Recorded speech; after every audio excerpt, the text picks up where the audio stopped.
الحمد لله رب العالمين والعاقبة للمتقين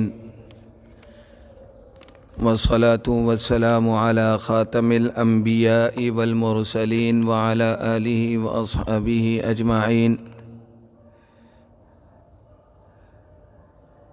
أما بعد، فقد قال الله تبارك وتعالى في القرآن المجيد والفرقان الحميد: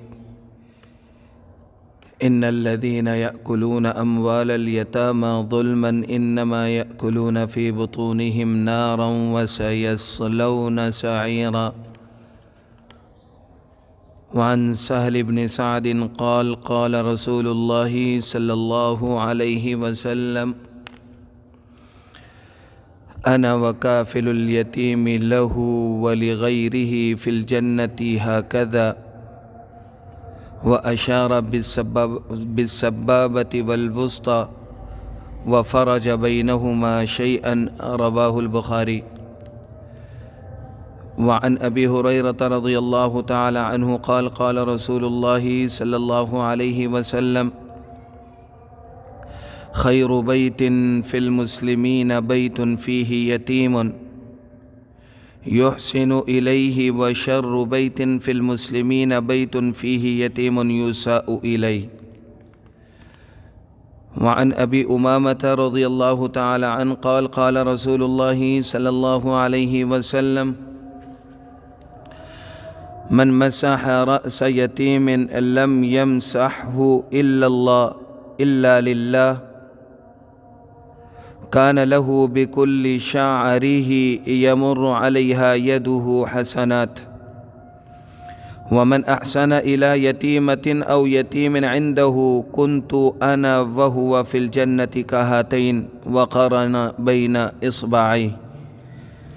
وعن ابن عباس رضي الله تعالى عنه قال: قال رسول الله صلى الله عليه وسلم: من آوى يتيما إلى طعامه وشرابه أوجب الله له الجنة البتة، إلا أن يعمل ذنبا لا يغفر.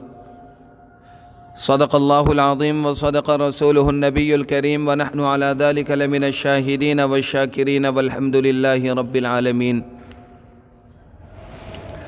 اللهم صل على محمد وعلى آل محمد كما صليت على إبراهيم وعلى آل إبراهيم إنك حميد مجيد. اللهم بارك على محمد وعلى آل محمد كما باركت على إبراهيم وعلى آل إبراهيم إنك حميد مجيد.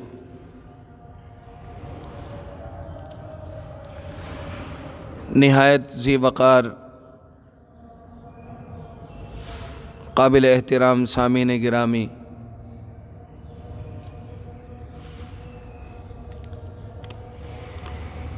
گزشتہ چند ہفتوں سے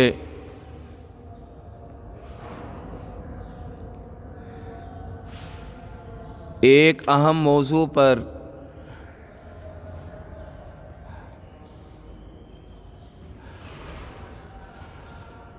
لب کشائی کی جسارت حاصل کر رہا ہوں.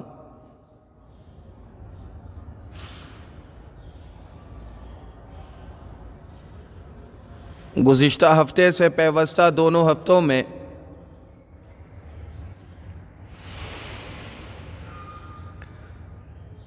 شفقت اور نرمی کے حوالے سے دو اہم موضوع پر بات ہو چکی.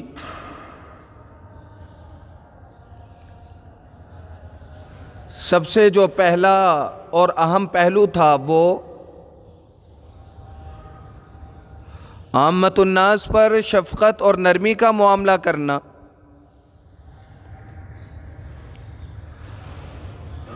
دوسرے نمبر پر جس پہلو کو موضوع سخن بنایا گیا وہ تھا بیٹیوں کے ساتھ شفقت اور نرمی کا معاملہ کرنا.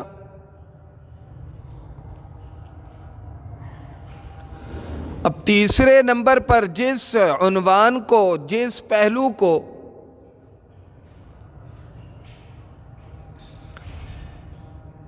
مد نظر رکھتے ہوئے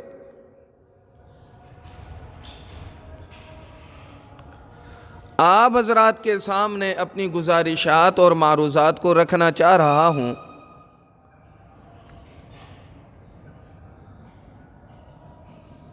وہ یتیموں کے ساتھ شفقت اور نرمی کے معاملے کے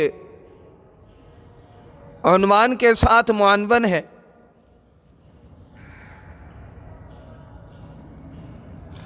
شفقت اور نرمی کے معاملے میں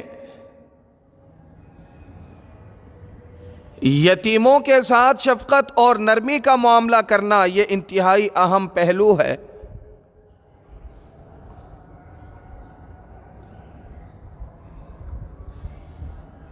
عوام اور خواص دونوں اس نقطے کی طرف بالکل بھی توجہ نہیں کرتے۔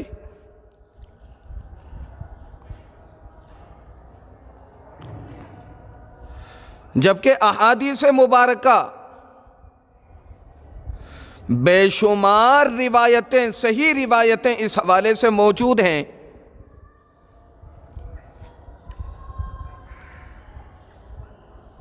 کہ یتیموں کے ساتھ شفقت اور نرمی کا معاملہ برتاؤ رکھنا چاہیے۔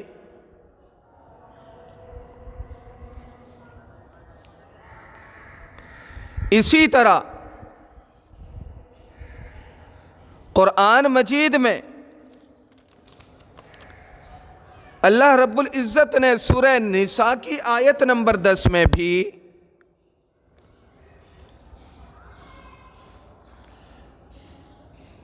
یتیموں کے ساتھ ہونے والے اس اہم معاملے کو، مسئلے کو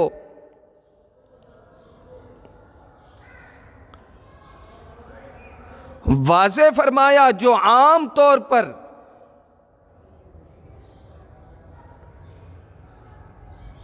یتیموں کے معاملے میں اس خاص معاملے کی طرف، اہم نقطے کی طرف لوگوں کی توجہ نہیں ہوتی۔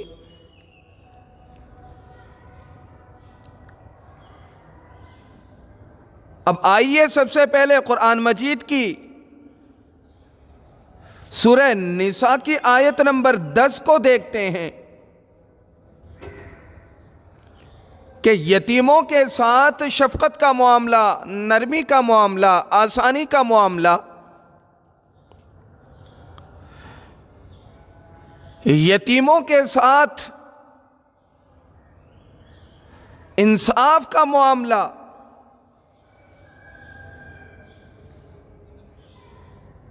کس طرح کرنا چاہیے،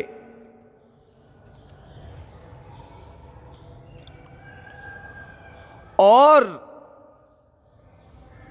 اگر یتیموں کے ساتھ انصاف کا معاملہ نہ کیا جائے تو پھر اس کا وبال کیا ہے، اس مختصر سی آیت میں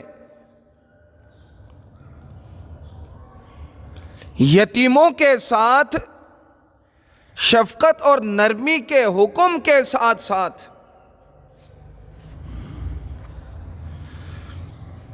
یتیموں کے معاملے میں اگر شفقت کا معاملہ نہ کیا جائے، شفقت کے ساتھ کام نہ لیا جائے، نرمی کے ساتھ کام نہ لیا جائے،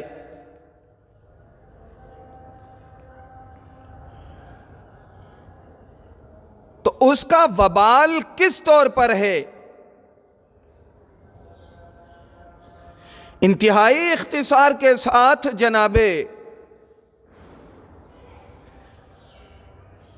نبی کریم صلی اللہ علیہ وسلم نے اپنے مختلف ارشادات میں اس آیت کی تفصیل کو واضح کیا۔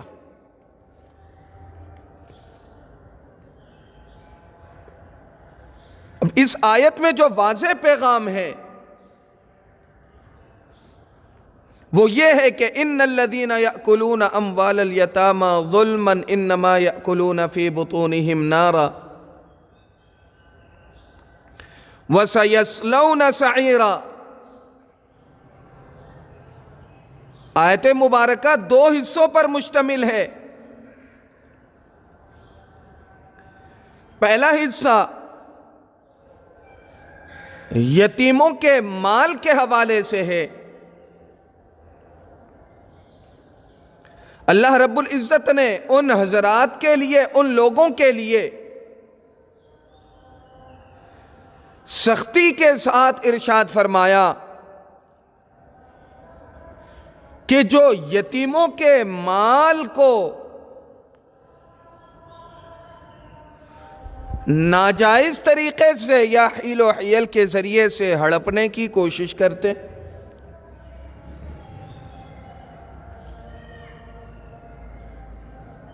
تو اب یہاں سوال یہ پیدا ہوتا ہے کہ اللہ رب العزت نے اس آیت میں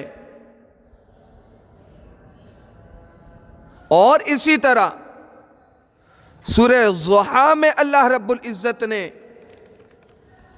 خاص طور پر اس معاملے کو کیوں ذکر فرمایا، مالی معاملے کو کیوں ذکر فرمایا،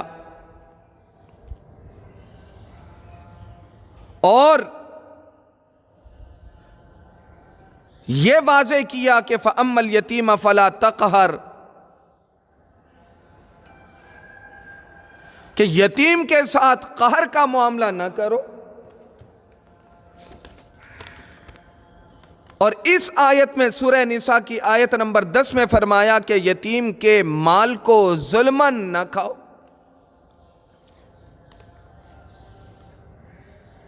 مالی معاملات کو مقدم رکھنے کی وجہ کیا تھی؟ مالی معاملات کو مقدم رکھنے کی وجہ کیا تھی؟ علماء نے لکھا ہے، واضح طور پر لکھا ہے کہ معاملات دو قسم کے ہوتے ہیں، ایک حقوق العباد میں سے، ایک حقوق اللہ میں سے۔ ایک حقوق العباد میں سے، ایک حقوق اللہ میں سے۔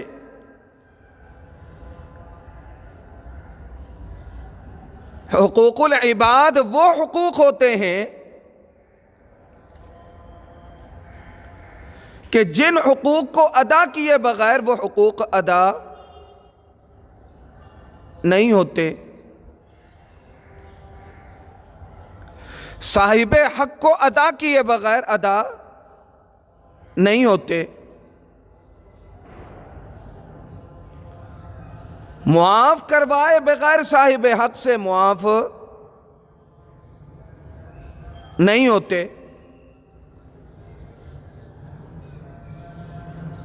حقوق اللہ کے حوالے سے اللہ رب العزت کی یہاں باز پرس ہوتی ہے، اور حقوق العباد، حقوق اللہ معاف تو کر دیے جاتے ہیں۔ اللہ رب العزت اپنے شائن شان معاملہ کرتے ہوئے حقوق اللہ کو معاف کر دے، لیکن حقوق العباد میں معافی کروانا یا ادائیگی کرنا ضروری ہوتا ہے۔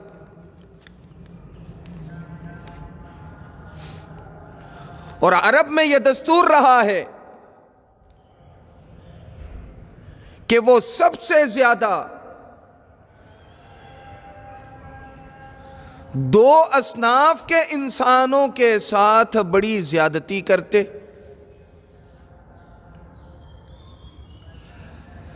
نمبر ایک، خواتین کے ساتھ، بیٹیوں کے ساتھ، عورتوں کے ساتھ۔ نمبر دو، یتیموں کے ساتھ۔ معاشرے میں دو قسم کے لوگ ایسے ہوا کرتے تھے زمانہ جاہلی میں کہ جن کے ساتھ سرعام ناانصافیاں ہوتی، اور اس طریقے سے ناانصافی ہوتی کہ مالی حقوق لڑکیوں کے، عورتوں کے ادا کیے ہی نہیں جاتے۔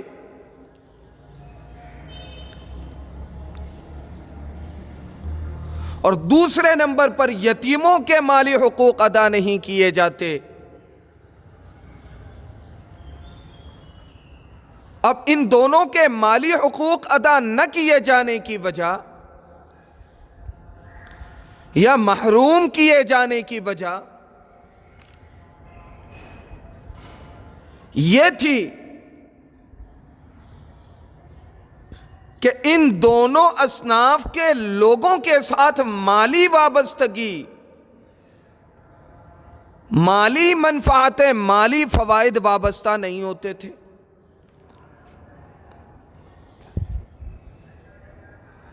نہ عورتیں میدان کارزار میں جا سکتی ہیں بیٹیاں، نہ بہنیں میدان کارزار میں جا سکتی ہیں، قتل و قتال میں شریک ہو سکتی ہیں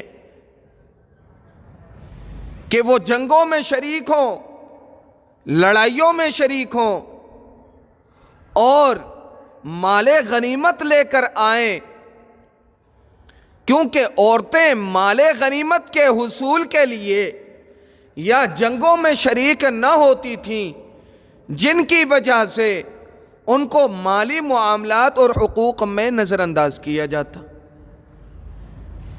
کیونکہ ان کے ذریعے سے کوئی مالی فائدہ نہ گھر والوں کو حاصل ہوتا، نہ خاندان والوں کو حاصل ہوتا۔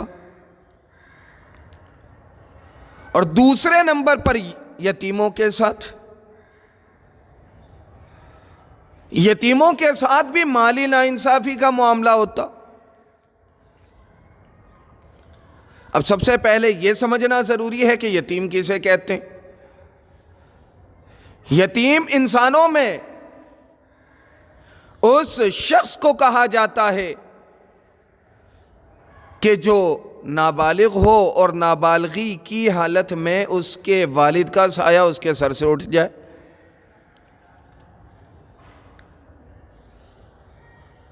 وہ شرعاً شرعی اصطلاح میں یتیم کہا جاتا ہے اسے۔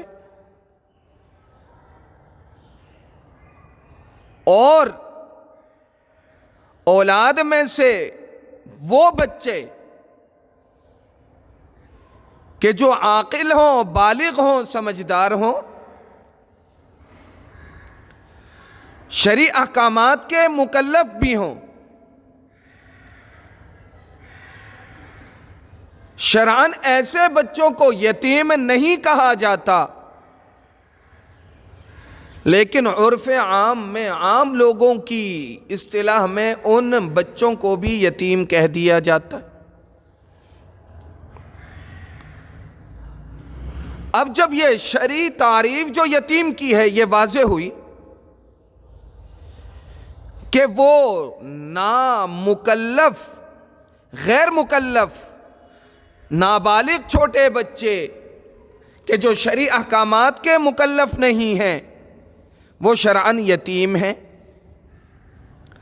اب یتیم کے ساتھ مالی معاملات میں زیادتی کیوں ہوتی؟ اس وجہ سے کہ وہ نابالغ بچے چھوٹے ہوتے، عمر کے اعتبار سے چھوٹے، قوت کے اعتبار سے کمزور، جسامت کے اعتبار سے کمزور، اور جب یہ تمام تر کمزوریاں ان یتیموں کے اندر موجود ہیں تو وہ دشمن کے ساتھ برسرے پیکار ہونے کے لیے میدان کارزار میں، میدان جہاد میں، قتال میں شریک نہیں ہو سکتے۔ اور جب وہ میدان میں شریک نہیں ہوں گے، جنگوں میں شریک نہیں ہوں گے، غزوات میں شریک نہیں ہوں گے، تو پھر اس شرکت نہ کرنے کی وجہ سے مال غنیمت میں سے ان کو کچھ نہیں ملنے والا۔ جب مال غنیمت میں سے انہیں کچھ فائدہ حاصل ہونے والا نہیں ہے تو پھر جن کے زیر کفالت وہ پرورش پا رہے ہیں ان کو مالی فائدہ ان سے قطعاً حاصل ہونے والا نہیں۔ جب مالی فوائد، مالی منفعتیں ان سے حاصل نہیں تو پھر مالی معاملات میں، خاص طور پر ان حقوق میں بھی جو حقوق شریعت نے انہیں دیے ہیں، میراث کی صورت میں ہو یا کسی اور حق کی صورت میں ہو، اس سے بھی یتیموں کو محروم کر دیا جاتا ہے۔ یتیموں کو ان میں سے حقوق دینے سے گریز کیا جاتا ہے تاکہ یہ بات واضح ہو جائے کہ جن کے ساتھ مالی وابستگیاں ہیں، مالی منفعتیں جن سے وابستہ ہیں، ان کو تو مالی فوائد حاصل ہو سکتے ہیں، اور جنہیں مالی منفعتیں جن کے ساتھ وابستہ نہیں اور جو مالی فوائد میں معاون نہیں ہیں، انہیں مالی فوائد حاصل نہیں ہو سکتے۔ تو زمانے جاہلی میں دو اصناف کے لوگ ہیں جن کے ساتھ ظلم و تعدی ہوتی۔ ایک طبقہ خواتین کا ہے، عورتوں کا ہے، اور دوسرا طبقہ یتیموں کا ہے، اور خاص طور پر یتیموں کے ساتھ اور خواتین کے ساتھ جن معاملات میں زیادتیاں ہوتی، جس صورت میں زیادتی ہوتی، اللہ رب العزت نے سورہ نساء کی آیت نمبر 10 میں اس صورت کو مقدم کیا، چونکہ ان کے ساتھ جو زیادتی ہوتی تھی وہ مالی اعتبار سے تھی، مالی معاملات میں انہیں نظر انداز کیا جاتا، ان پر توجہ نہیں دی جاتی، اور جن کے زیر کفالت وہ یتیم ہوتے یا بچیاں ہوتی، ان کے اموال کو وہ اولیاء ہڑپنے کی کوشش کرتے کہ جن کی زیر کفالت یا زیر تربیت وہ بچے زندگی گزار رہے۔ تبھی اس اہم نقطے کو پیش نظر رکھتے ہوئے، چونکہ یہ مالی حقوق میں سے ہے، مالی حقوق حقوق العباد میں سے ہوا کرتے ہیں، اللہ تعالی حقوق اللہ کو معاف کر دیا کرتا ہے لیکن حقوق العباد کو ادا کیے بغیر معاف نہیں کرتا، یا صاحب حق جب تک کہ اپنے حق کو معاف نہ کر دے تب تک معاف نہیں ہوتا۔ تو اس اعتبار سے دیکھا جائے تو ان کے ساتھ جو ظلم و زیادتی کا جو اہم عنصر تھا وہ مالی معاملات میں ان کے ساتھ زیادتی کرنا تھا، شفقت کا معاملہ نہ کرنا، نرمی کا معاملہ نہ کرنا۔ اسی کو پھر سورہ ضحیٰ میں اللہ رب العزت نے فرمایا فَأَمَّا الْيَتِيمَ فَلَا تَقْهَرْ، کہ یتیم کے ساتھ قہر کا معاملہ نہ کرو، یتیم کے ساتھ قہر کا معاملہ نہ کرو۔ مفسرین نے لکھا ہے کہ یتیم کے ساتھ قہر کا معاملہ نہ کرنے کا مطلب یہ نہیں ہے کہ یتیموں پر سختی کی جائے، یتیموں پر سختی کی جائے۔ قہر کا مطلب یہ ہے کہ یتیموں کے مالی معاملات کی رعایت نہ کی جائے۔ قہر کا معاملہ یتیموں کے ساتھ مالی معاملات میں نرمی کا، شفقت کا معاملہ نہ کیا جائے۔ تو یہ اہم ترین نقطہ تھا یتیموں کے حوالے سے، ان کے ساتھ شفقت اور نرمی کا معاملہ نہ کرنے کے حوالے سے۔ تو اللہ رب العزت نے سورہ نساء کی آیت نمبر 10 میں اور سورہ ضحیٰ کی اس مختصر سی آیت میں اسی معاملے کو مختلف پیرائے میں دو انداز میں ذکر فرمایا، اور سورہ نساء میں فرمایا کہ ان الذین یأکلون اموال الیتامی، کہ وہ لوگ کہ جو یتیموں کا مال ہڑپتے ہیں، کھاتے ہیں، اور ناجائز طریقے سے کھاتے ہیں، ظلماً کھاتے ہیں، اللہ رب العزت نے ان لوگوں کے حوالے سے فرمایا انما یأکلون فی بطونہم نارا، انما یأکلون فی بطونہم نارا، جو اموال وہ یتیموں کا ہڑپ رہے ہیں، کھا رہے ہیں، استعمال کر رہے ہیں، تو فرمایا کہ گویا کہ یہ آگ کا انگارہ ہے جو یہ اپنے پیٹ میں ذخیرہ کر رہے ہیں۔ انما یاکلون فی بطونہم نارا، وہ اس نوالے کو کھا تو رہے ہیں لیکن وہ نوالا ان کے لیے باعث راحت ہو، باعث نجات ہو، ایسا نہیں ہے۔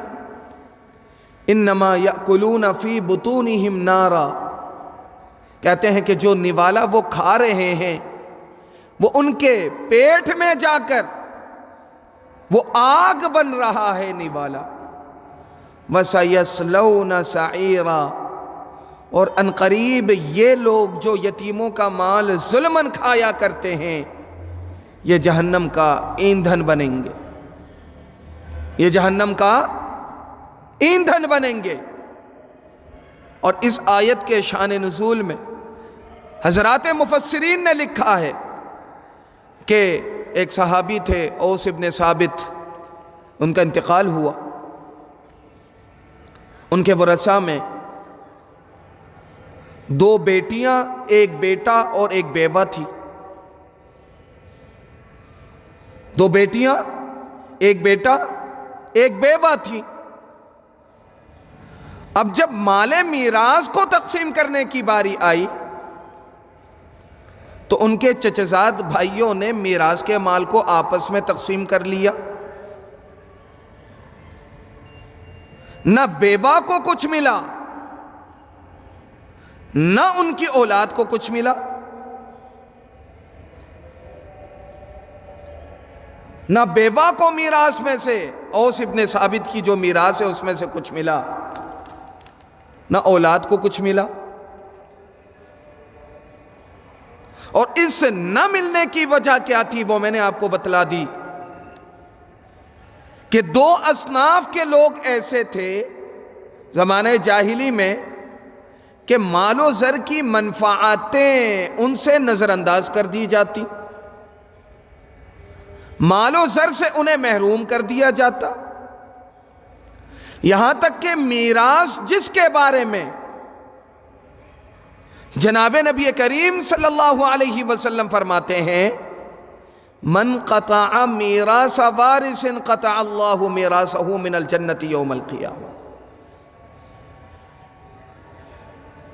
کہ اگر کسی شخص نے ورثہ میں سے کسی کا حق طلب کیا کہ جسے شرعاً حق ملنا چاہیے تھا، من قطع میراث وارث قطع اللہ میراثہ من الجنت یوم القیامہ، اللہ تعالی جنت میں سے اس کا حصہ قیامت کے روز ختم کر دے گا۔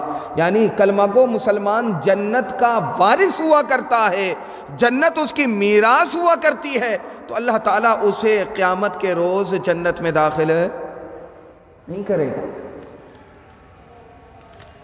اللہ تعالیٰ قیامت کے روز اسے جنت میں داخل نہیں کرے گا۔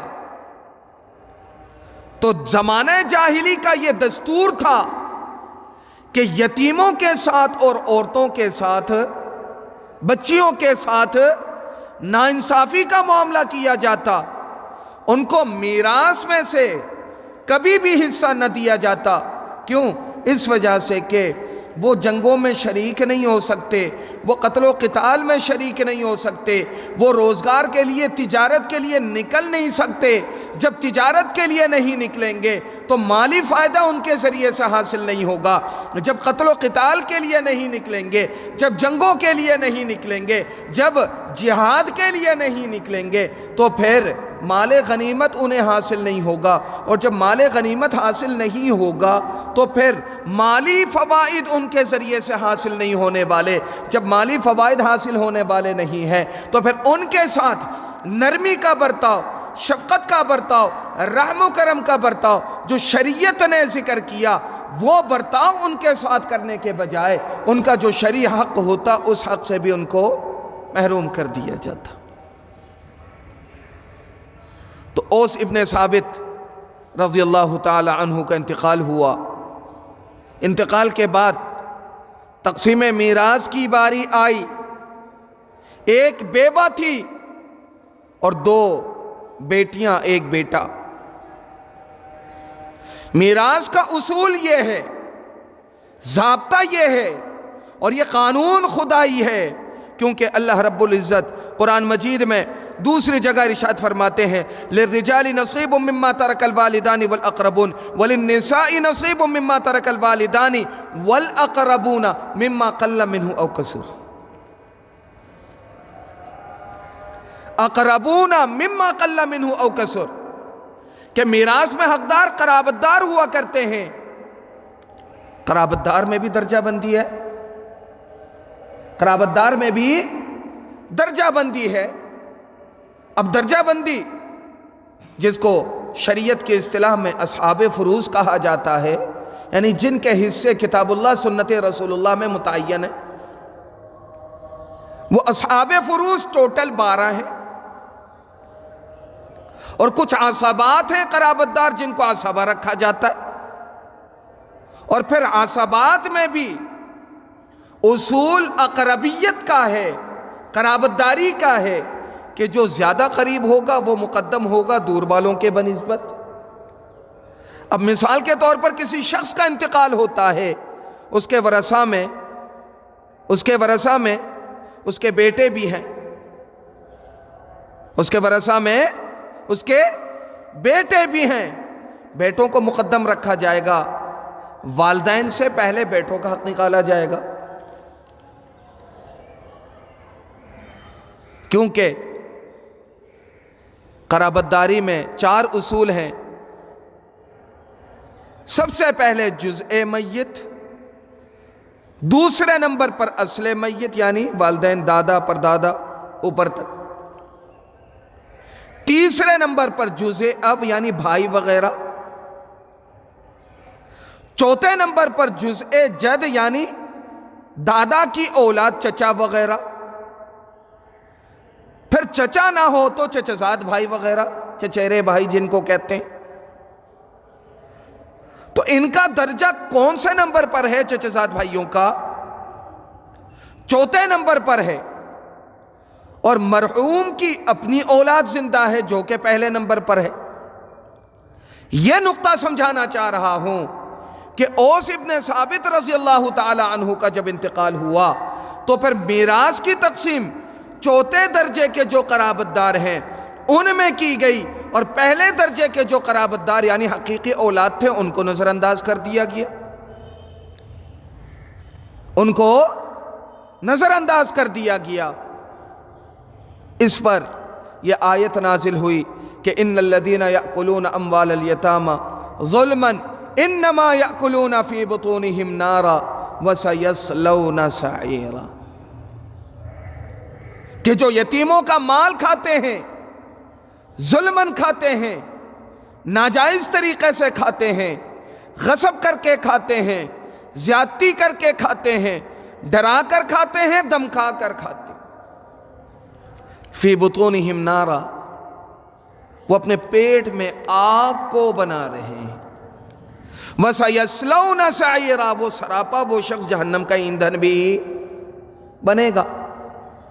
اور جناب نبی کریم صلی اللہ علیہ وسلم کا ارشاد ہے کہ جو شخص ناحق یتیموں کا مال کھاتا ہے، جو شخص ناحق یتیموں کا مال کھاتا ہے، اللہ تعالیٰ قیامت کے روز اس کے وجود کے اندر آگ کو اس طرح بھڑکائے گا کہ وہ آگ جو ہے وہ اس کے ناک سے، کان سے، منہ سے راستہ بنا کر آگ باہر نکل رہی ہوگی.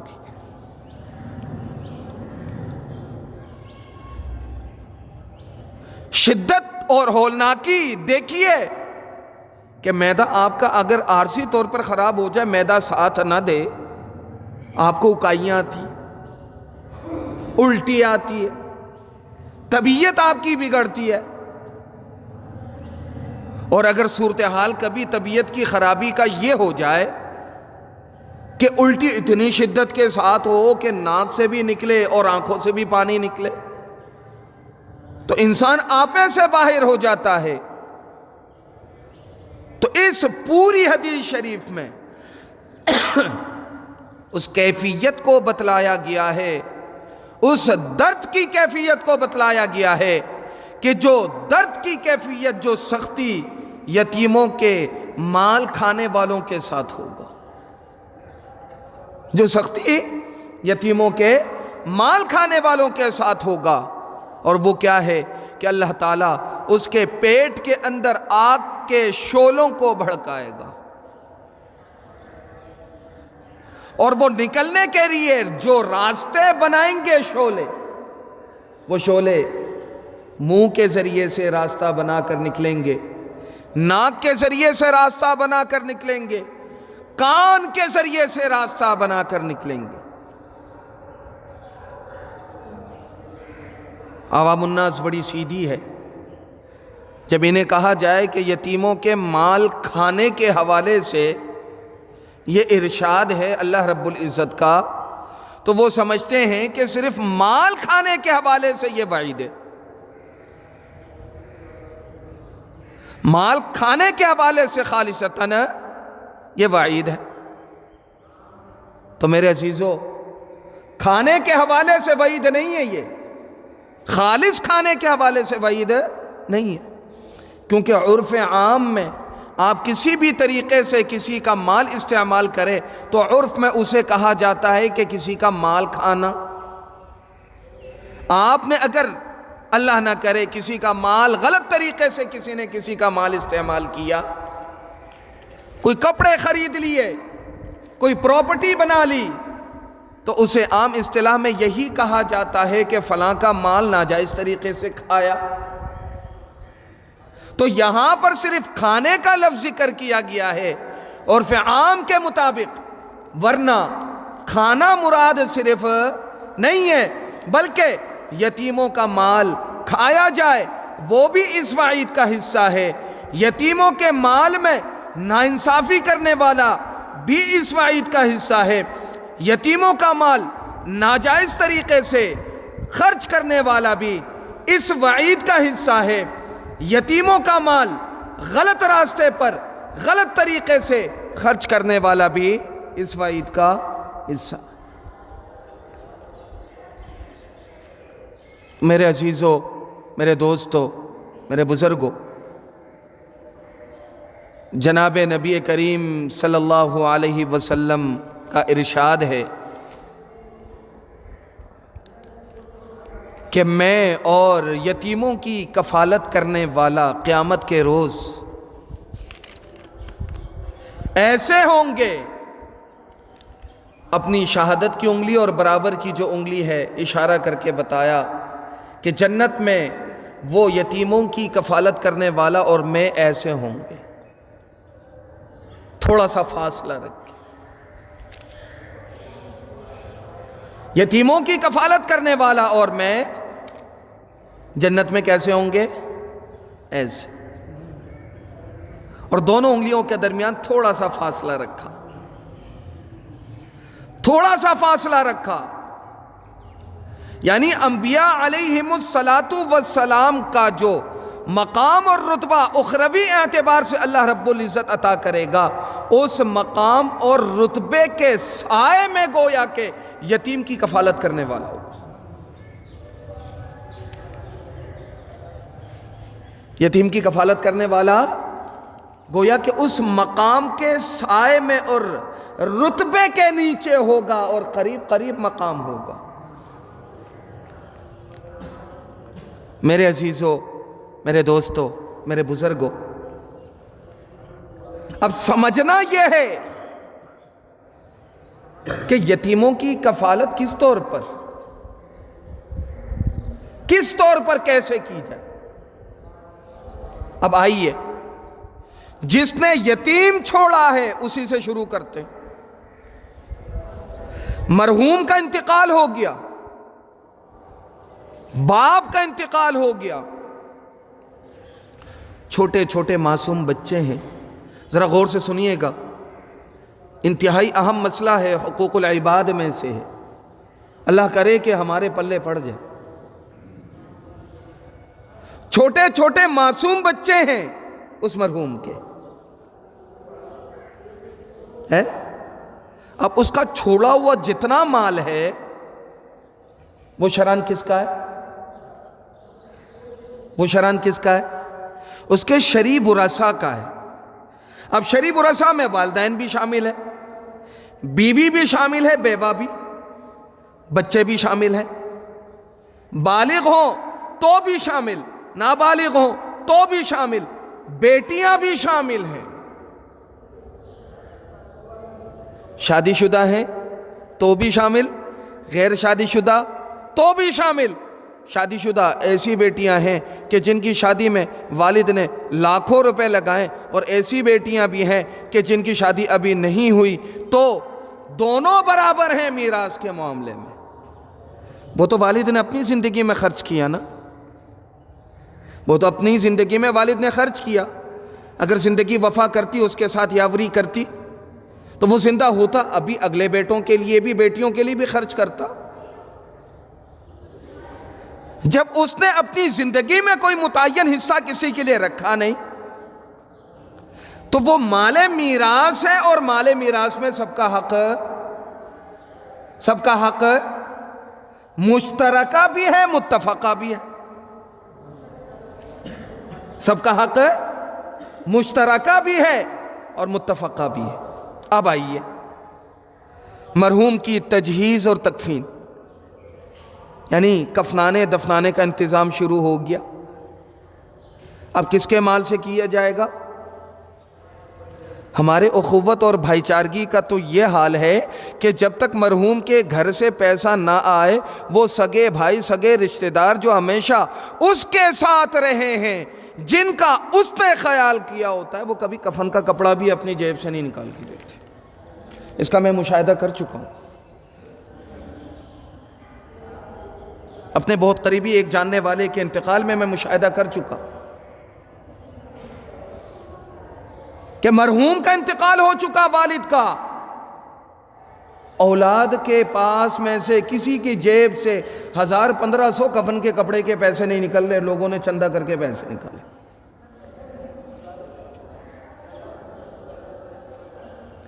تجہیز اور تکفین کا انتظام ہو رہا ہے۔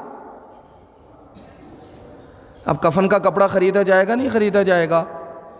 چلیں، آپ لوگوں کے اندر، میرے اندر وہ اصرار، وہ جذبہ نہیں، چلیں مرحوم کے پیسوں سے ہی خرید لیں۔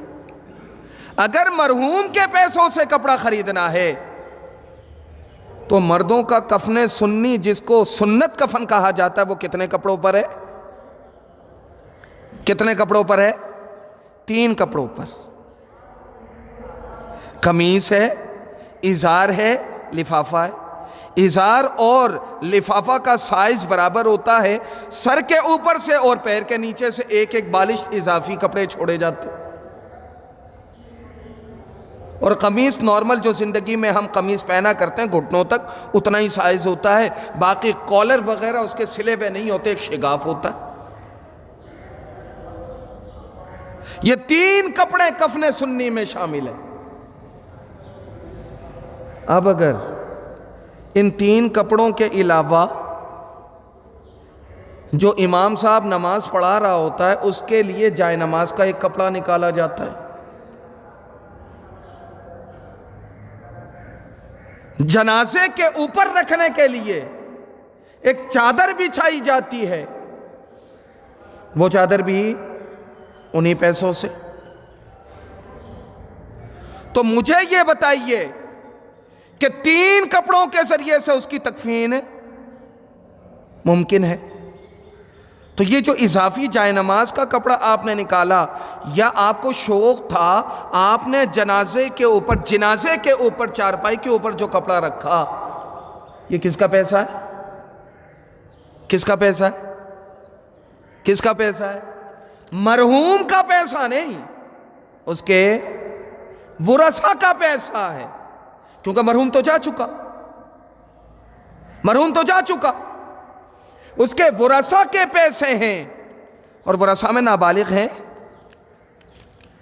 نابالغ بچے ہیں، نابالغ بچے ہیں۔ آپ نے جو تکفین کے واسطے انتظام کیا، جو آپ نے اضافی کپڑے لیے، کیا نابالغ سے اجازت لی؟ اگر تو آپ نے اجازت لی تو پھر مجھے یہ بتائیے کہ نابالغوں کی اجازت کا شرعاً اعتبار ہے؟ شرعاً نابالغ کی اجازت کا اعتبار ہے؟ ہم نے تو یتیموں کے ساتھ مرحوم کے جاتے ہی، مرحوم کے گزرتے ہی ہم نے اس کے ساتھ ظلم و زیادتی شروع کر دی۔ یہ جو 2 اضافی کپڑے تھے، یہ ان دونوں میں ان یتیموں کا حصہ بھی شامل ہے، اور یتیموں سے آپ نے اجازت نہیں لی۔ اگر آپ کو یتیموں نے، نابالغ بچوں نے اجازت دے بھی دی تو شرعاً ان کا اجازت دینا قابل قبول نہیں ہے۔ نمبر 1۔ نمبر 2، کسی شخص کا انتقال ہو گیا، عموماً دیکھنے میں یہ آتا ہے کہ جو استعمال کے کپڑے ہوتے ہیں وہ اٹھا کے صدقے کر دیتے، اس کا بستر اٹھا کے صدقہ کر دیا، اس کے پہننے والے کپڑے اٹھا کر صدقے کر دیے ہیں۔ وہ مرحوم کے جو ساری زندگی ہر چیز سے عزیز تر تھا، کیوں؟ اس وجہ سے کہ مرحوم والد کے ساتھ میری ذاتی منفعتیں جو وابستہ تھیں،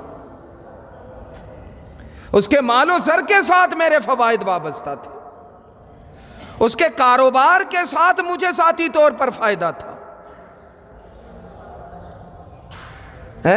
اب اس کے انتقال کے بعد اس کے کپڑے اٹھا کے، مرحوم کا انتقال ہو چکا ہے کہ اس کے کپڑے اٹھا کر اس کو صدقہ کر دیا، اس کو صدقہ کر دیا، اس کو صدقہ کر دیا، اس کے جو ذاتی استعمال کی چیزیں ہیں وہ صدقہ کر دی۔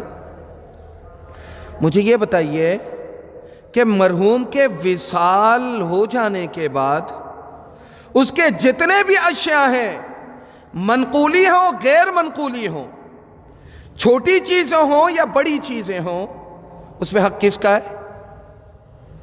حق کس کا ہے؟ ورثاء کا۔ ورثاء کا حق ہے۔ ورثاء میں بالغ بھی ہیں، نابالغ بھی ہیں۔ بالغین سے آپ نے اجازت تو لے لی، ان کی چاہت تو ہے صدقہ کرنے کی، نابالغوں سے اجازت لی ہے؟ نابالغوں سے اجازت لی ہے۔ مرحوم کی چھوڑی ہوئی چیزوں میں سے ایک سوئی بھی مال میراث میں، آپ اپنی مرضی اور چاہت کے ساتھ اس پہ تصرف نہیں کر سکتے۔ اگر آپ نے تصرف کیا، میں نے تصرف کیا، تو پھر اس آیت کا مصداق بنیں گے، ان الذین یأکلون اموال الیتامی، کہ جو یتیموں کے مال کو ناجائز طریقے سے ہڑپتے ہیں یا ناجائز تصرف کرتے ہیں، انما یأکلون فی بطونہم نارا، وہ جی چاہتے ہوئے آگ کا انگارہ نگل رہے ہیں، وَسَيَصْلَوْنَ سَعِيرًا۔ اب آئیے تیسرے نمبر پر، مرحوم کو دفنا کے آ گئے، جتنے بھی اعزاء اقربا ہیں ان کے واسطے دسترخوان لگا لی، دسترخوان لگا لیتے ہیں۔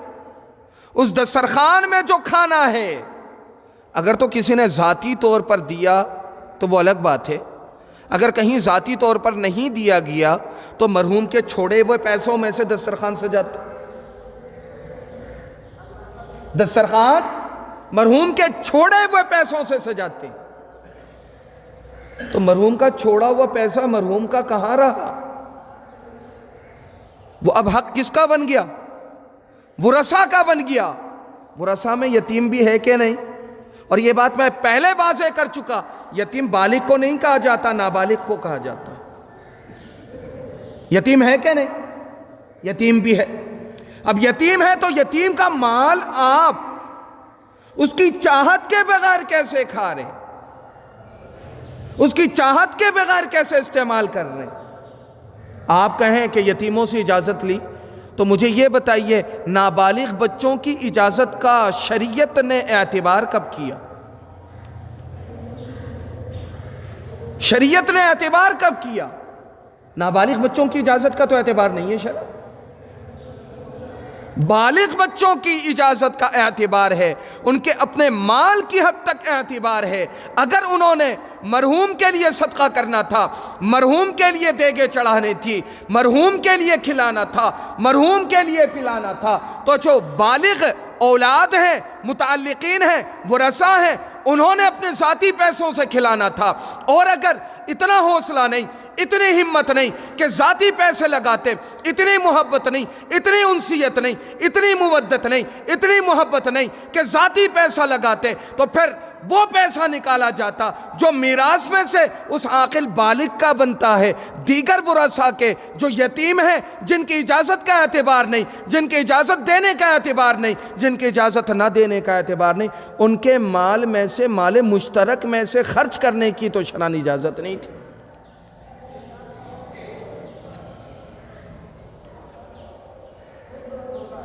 چوتھے نمبر پر، پہلے دن میں تو گہما گہمی ہوتی ہے، کوئی نہ کوئی دیکھ دے ہی دیتا ہے، تیسرے دن میں تو بڑے اہتمام کے ساتھ دیکھ پکاتے ہیں، اور یہ 99% معاشرے کا اصول ہے کہ تیجے میں جو آنے والے فاتحہ خوانی کرنے والوں کو جو کھانا کھلایا جاتا ہے وہ مرحوم کے پیسوں سے، چلے میں مرحوم کے پیسوں سے، برسی میں مرحوم کے پیسوں سے۔ تو ہم پڑھے لکھے معاشرے میں، ہم سمجھدار لوگوں نے 1400 سال پہلے جو یتیموں کے ساتھ ناروا سلوک ہوتا تھا، ہم تو اس پر بڑے چیختے چلاتے ہیں، لیکن 1400 سال کے بعد، 1450 سال کے بعد اس پڑھے لکھے دور میں ہم نے کون سا انصاف کیا؟ ہم نے کون سا یتیموں کے ساتھ انصاف کیا؟ مال مشترک میں ایک سوئی کے برابر بھی مرحوم کی کوئی چیز ہے، قطعاً کسی ایک شخص کو ورثاء میں سے ذاتی استعمال میں لانے کی قطعاً اجازت نہیں، شرعاً اجازت نہیں، اخلاقاً اجازت نہیں، معاشرتاً بھی اجازت نہیں۔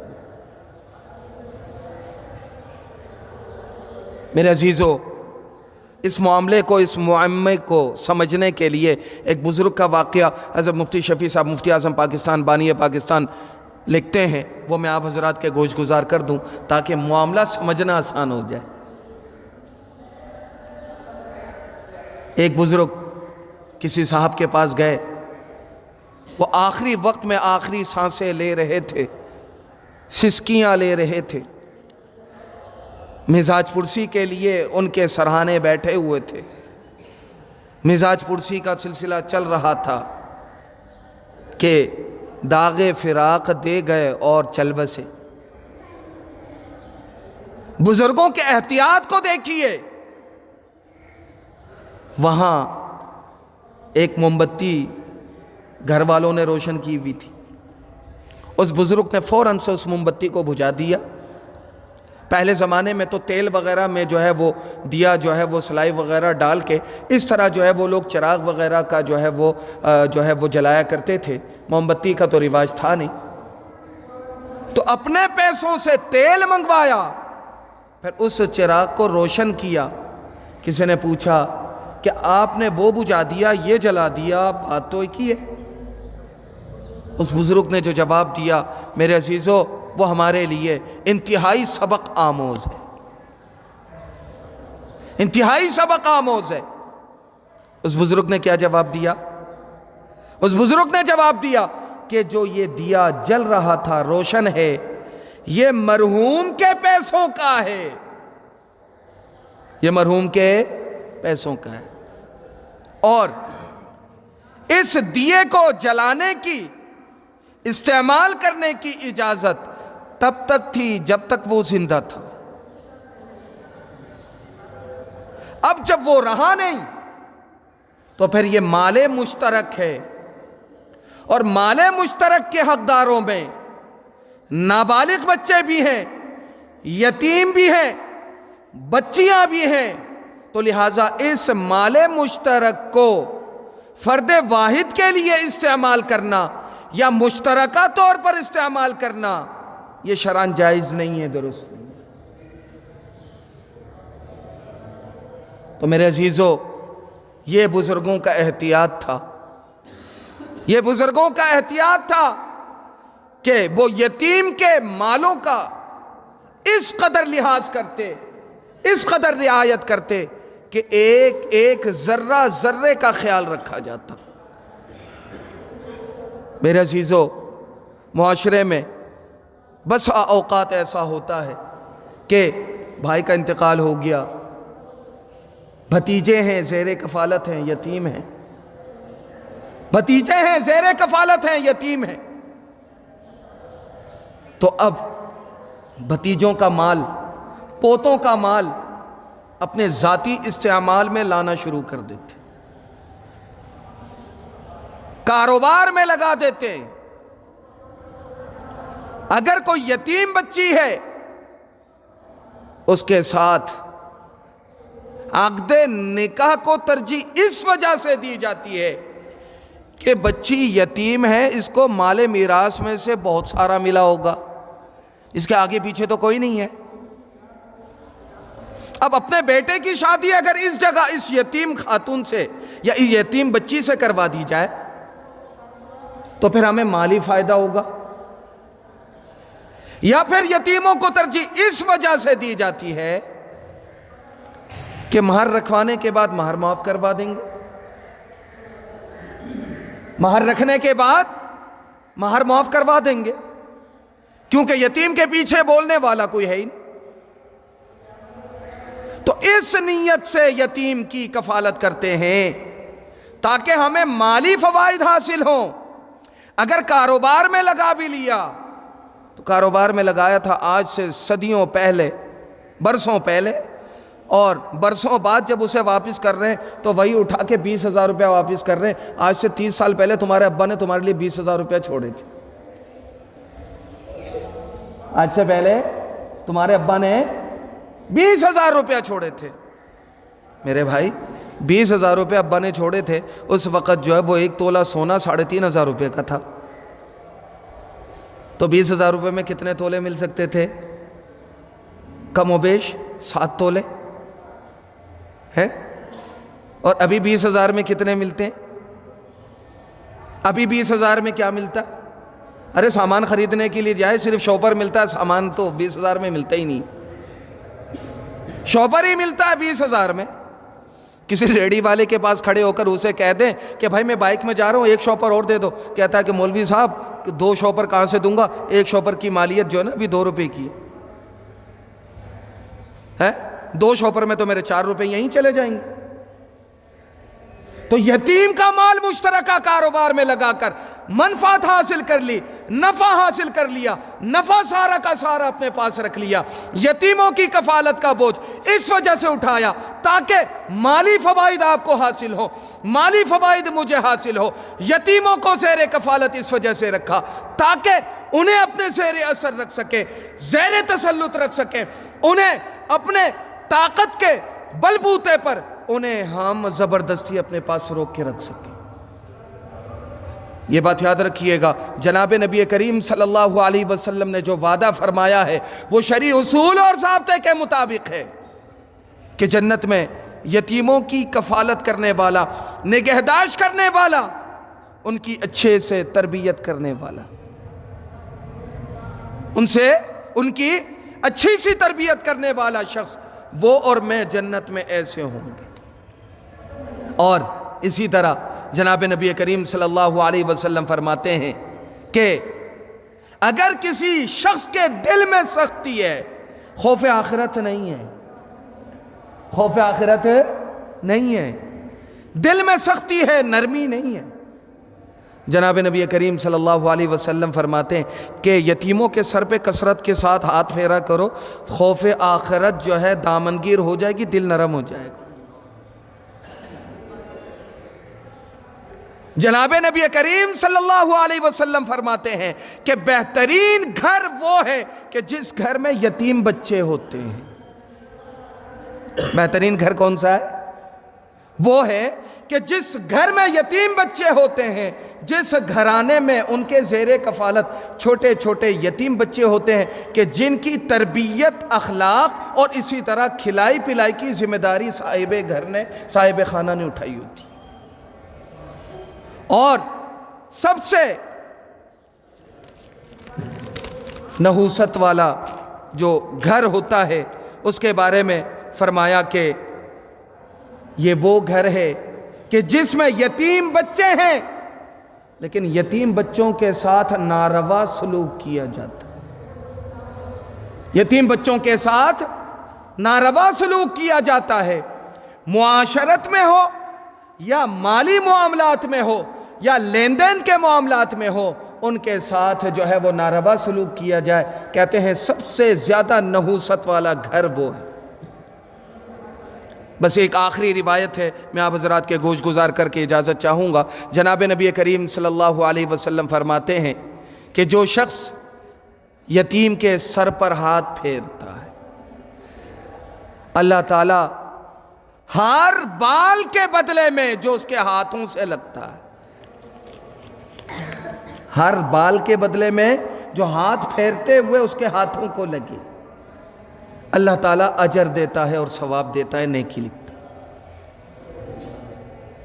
میرے عزیزوں، میرے دوستوں، میرے بزرگوں، یتیموں کے معاملات میں پڑھا لکھا معاشرہ ہو یا ان پڑھ معاشرہ ہو، سب کے سب زیادتی کے شکار ہوتے ہیں، ظلم و تعدی کے شکار ہوتے ہیں۔ بظاہر ہمیں محسوس نہیں ہوتا، بظاہر ہمیں محسوس نہیں ہوتا، نہ محسوس کرتے ہوئے ہم غلط کرتے چلے جاتے ہیں۔ میرے عزیزوں، یتیموں کے معاملات میں اللہ سے ڈرنا چاہیے، یتیموں کے معاملات میں اللہ سے خوف کھانا چاہیے، اور وہ سعادت مند لوگ ہیں کہ جنہیں یتیم لوگ میسر ہیں اور ان کی تربیت کرتے ہیں، اور ان کی تربیت کرتے ہیں اور انہیں کھلائی پلائی اور دیگر معاملات کا جو ہے وہ ذمہ داری اور بوجھ اٹھاتے ہیں۔ خوش قسمت ہے، کیوں ایسے لوگوں کے لیے جناب نبی کریم صلی اللہ علیہ وسلم نے جنت کی بشارت دی ہے۔ اللہ تعالی ہمیں یتیموں کے حقوق کی رعایت کرتے ہوئے جناب نبی کریم صلی اللہ علیہ وسلم کی جو صحیح تعلیمات ہے اس پر عمل کرتے ہوئے یتیموں کے حقوق کا ہمیں پاسدار بنائے اور رعایت کرنے والا بنائے۔ وآخر دعوانا ان الحمدللہ رب العالمین۔